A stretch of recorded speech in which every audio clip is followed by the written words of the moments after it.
Selamat siang, Ibu Putu Eni, selaku sebagai dosen pengampu di mata kuliah Profesi Pendidikan. Terima kasih kami ucapkan kepada Ibu yang telah meluangkan waktunya untuk menyaksikan video presentasi kami kali ini. Sebelumnya, izinkan saya untuk memperkenalkan diri saya terlebih dahulu. Saya Iko Mangadipera dengan NIM 22188203028. Di sini saya selaku sebagai moderator dan juga rekan saya. Materi yang kami bawakan itu diantaranya dapat dibagi menjadi beberapa bagian. Yang pertama yaitu ada motivasi belajar siswa, upaya guru dalam meningkatkan motivasi belajar peserta didik, fungsi motivasi dalam belajar, faktor-faktor yang mempengaruhi motivasi, macam-macam motivasi, dan yang terakhir ada cara memotivasi siswa. Materi yang pertama akan dijelaskan oleh rekan saya. Terima kasih. Perkenalkan, nama saya Ninyomaning Sarawati dengan NIM 22188203039. Di sini saya sebagai penyaji pertama. Baik, di sini saya akan menjelaskan materi tentang pengertian motivasi, upaya guru dalam meningkatkan motivasi belajar peserta didik, serta fungsi motivasi dalam belajar. Yang pertama, saya akan menjelaskan tentang pengertian sesuai dengan dorongan yang terdapat pada dirinya. Motivasi juga dapat diartikan sebagai perbedaan antara dapat melaksanakan dan mau melaksanakan. Motivasi adalah kekuatan yang baik dari dalam diri maupun dari luar diri yang mendorong seorang untuk mencapai tujuannya tertentu. Motivasi belajar siswa merupakan dorongan mental yang menjadi penggerak dan mengarahkan perilaku siswa ke dalam bentuk aktivitas nyata agar memperoleh sesuatu perubahan tingkah laku sebagai hasil dari pengalaman individu dan interaksi dengan lingkungannya. Individu dalam interaksi dan lingkungannya yang mengangkut kognitif efektif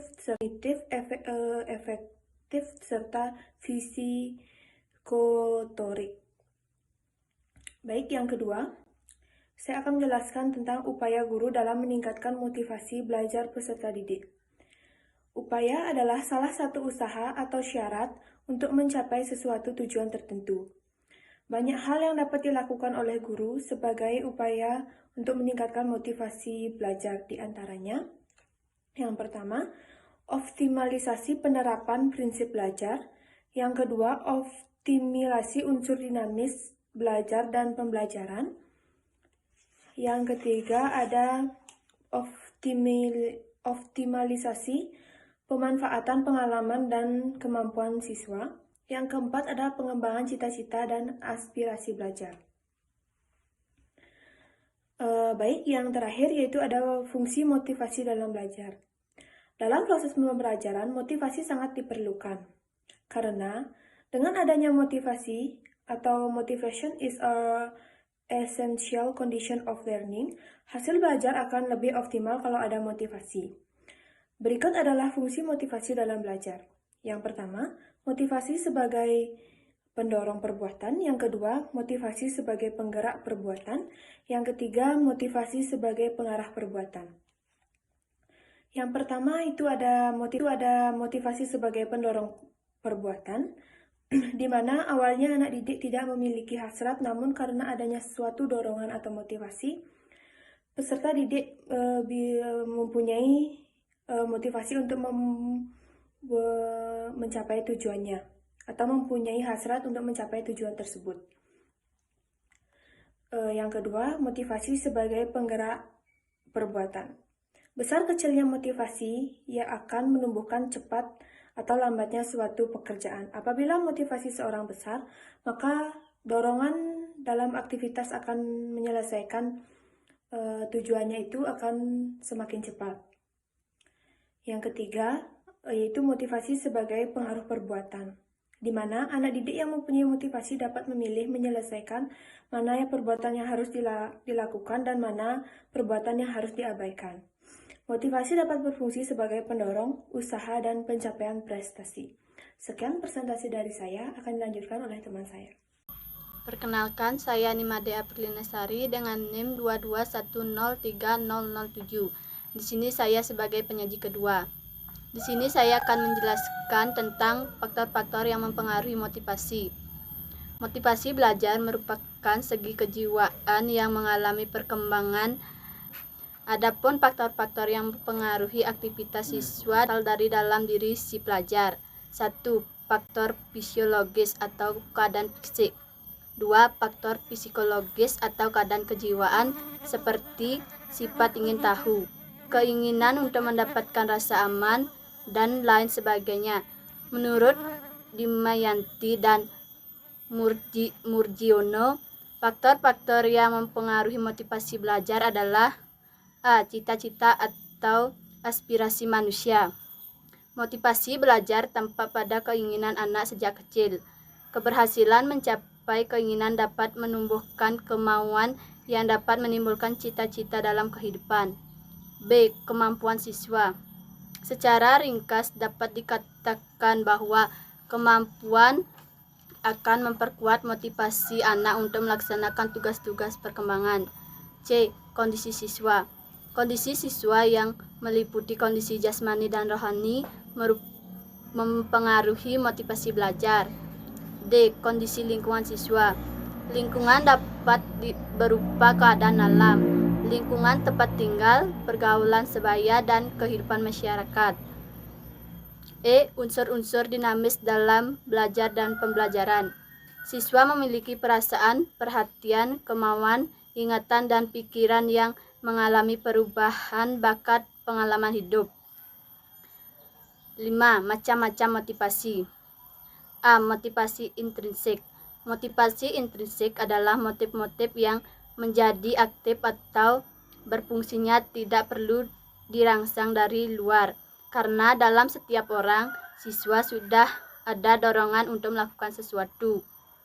Motivasi intrinsik memiliki tujuan menjadi orang yang terdidik, berpengetahuan yang ahli dalam bidang studi tertentu. B. Motivasi ekstrinsik. Motivasi intrinsik adalah kebalikan dari motivasi intrinsik.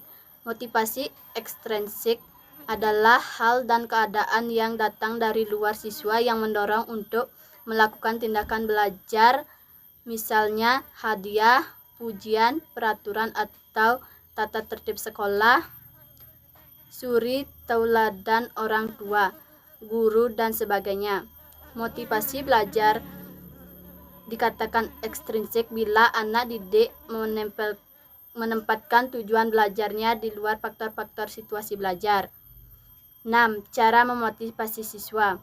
A. Memotivasi siswa melalui belajar kebermaknaan.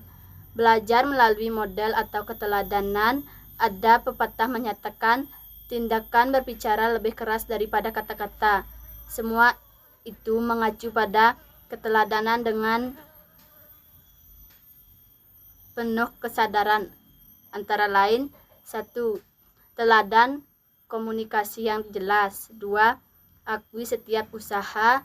3. Senyumlah. 4. Gunakan energi untuk menciptakan lebih banyak energi. 5. Jadilah pendengar yang baik. 6. Ungkapkan pikiran mereka dengan kata-kata Anda sendiri. 7. Keluarlah dari zona nyaman Anda secara teratur dan beritahu mereka bahwa Anda sedang melakukan hal tersebut. 8. Menyatakan kembali situasi negatif untuk menemukan hal-hal positif di dalamnya. B. Motivasi siswa melakukan belajar kebermaknaan. Pembelajaran bermakna suatu proses dikatakannya informasi baru pada konsep-konsep relevan yang terdapat dalam struktur kognitif seorang individu. Belajar bermakna ada dua hal penting. Pertama, bahan yang dipelajari, dan yang kedua adalah struktur kognitif yang ada pada individu. Struktur kognitif adalah jumlah, kualitas, kejelasan, dan pengorganisasian dari pengetahuan yang dikuasai oleh individu. Berikut ini beberapa saran untuk membangun interaksi. 1. Perlakuan siswa sebagai manusia sederajat. 2. Ketahuilah apa yang disukai siswa, cara pikir mereka, dan perasaan mereka. 3. Bayangkan apa yang mereka katakan kepada diri sendiri mengenai diri sendiri. Sekian presentasi kelompok kami hari ini. Akhir kata, saya ucapkan terima kasih.